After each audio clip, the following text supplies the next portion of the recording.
ദത്താജിയെ പോലുള്ളൊരാളെ വന്ന് കണ്ട് പിണറായി വിജയൻ്റെ കേസുമായി ബന്ധപ്പെട്ടും രാഷ്ട്രീയ കാര്യമൊക്കെ ചർച്ച ചെയ്യാൻ വേണ്ടി, അതായത് ഈ കേരളത്തിലെ ഒരു ADGP വന്ന് അദ്ദേഹത്തോട് വന്ന് സംസാരിക്കും എന്നൊക്കെ പറഞ്ഞാൽ അങ്ങ് ചെന്നാൽ മതി, ഇപ്പം നടക്കും.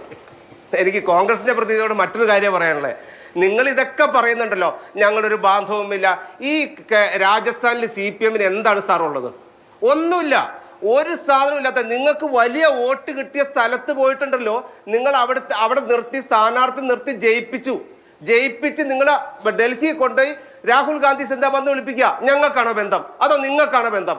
നിങ്ങൾ ജില്ലാ പഞ്ചായത്ത് പ്രസിഡന്റ് തർക്കവുമായി ബന്ധപ്പെട്ട് കേരള കോൺഗ്രസിന്റെ മുന്നണിയിൽ നിന്ന് ചവിട്ടി പുറത്താക്കില്ലേ? നിങ്ങൾ അതുപോലെ നിങ്ങൾ എന്താ പുറത്താക്കാത്തെ?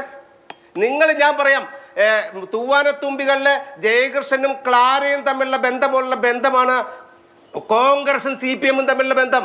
അല്ലെങ്കിൽ നിങ്ങൾ എന്തിനാണ് നിങ്ങൾ ഈ കേരളത്തിന് പുറത്തുള്ള മുഴുവൻ MP മാരെ ജയിപ്പിച്ചത്? നിങ്ങളുടെ സീറ്റിലാന്നേ, ഞങ്ങളല്ലെന്നേ. ഞങ്ങൾ അവരായിട്ട് ഫൈറ്റിങ്ങിലാണ്, ഞങ്ങൾ CPM-ഉമായിട്ട് ഫൈറ്റിലാണ്. നിങ്ങൾ എന്തിനാണ് രാജസ്ഥാനിൽ നിങ്ങൾക്ക് എത്ര വോട്ടുണ്ടായിരുന്നു? അവിടെ കഴിഞ്ഞ പ്രാവശ്യം CPM-ന് എത്ര വോട്ടുണ്ടായിരുന്നു? നിങ്ങൾ എന്തിനാ സീറ്റ് വിട്ടു കൊടുത്തത്? നിങ്ങൾ തമിഴ്നാട്ടിൽ എന്തിനാ സീറ്റ് വിട്ടു കൊടുത്തത്? എന്തിനാണിത്?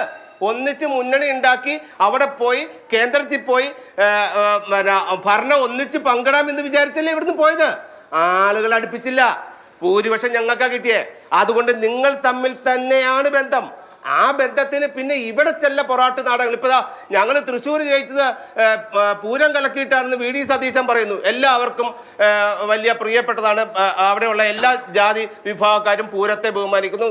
അതുകൊണ്ട് പൂരം കലക്കിയതുകൊണ്ടാണ്. നിങ്ങളുടെ ആളുകൾ എവിടെയായിരുന്നു? പ്രതാപൻ എവിടെയായിരുന്നു? മുരളീധരൻ എവിടെയായിരുന്നു? അവിടെ വരായിരുന്നല്ലോ.